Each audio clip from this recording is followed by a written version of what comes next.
بسم اللہ الرحمن الرحیم الحمدللہ رب العالمین والعاقبۃ للمتقین والصلاۃ والسلام علی سید الانبیاء والمرسلین اما بعد۔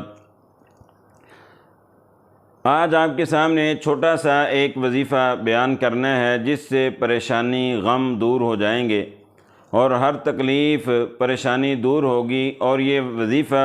رسول اللہ صلی اللہ علیہ وسلم نے بیان فرمایا۔ صحیح ترمذی میں یہ حدیث موجود ہے، حدیث نمبر 3524۔ سیدنا انس بن مالک رضی اللہ تعالیٰ عنہ فرماتے ہیں کہ رسول اللہ صلی اللہ علیہ وسلم نے فرمایا، جس انسان کو بھی زندگی میں پریشانی آ جائے، مصیبتیں گھیرا ڈال لیں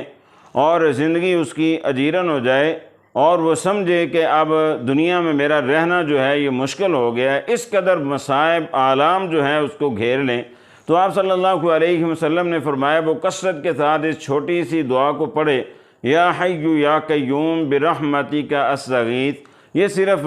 4 لفظ ہیں لیکن اتنی پیاری دعا ہے۔ سیدنا انس بن مالک رضی اللہ تعالیٰ عنہ اس دعا کو کثرت کے ساتھ پڑھا کرتے، اور رسول اللہ صلی اللہ علیہ وسلم کو بھی زندگی میں جب کبھی مشکل پیش آتی، پریشانی لاحق ہوتی، تو آپ صلی اللہ علیہ وسلم بھی اس چھوٹی سی دعا کو کثرت کے ساتھ پڑھا کرتے تھے۔ اس لیے کوشش کریں اس چھوٹی سی دعا کو خود بھی یاد کریں، بچوں کو بھی یاد کروائیں اور بچیوں کو بھی یاد کروائیں، بیوی کو بھی یاد کروائیں، والدین کو بھی یاد کروائیں۔ یہ چھوٹی سی دعا ہے۔ آج حالات اس قدر پر خطر ہیں، اللہ رب العزت معاف فرمائے، آئے روز آتا ہے کہ فلاں نے بل کی وجہ سے خودکشی کر لی، فلاں نے غربت کی وجہ سے خودکشی کر لی۔ تو جو انسان یہ دعا چھوٹی سی پڑھتا ہے، یا حی یا قیوم، اے زندہ رہنے والے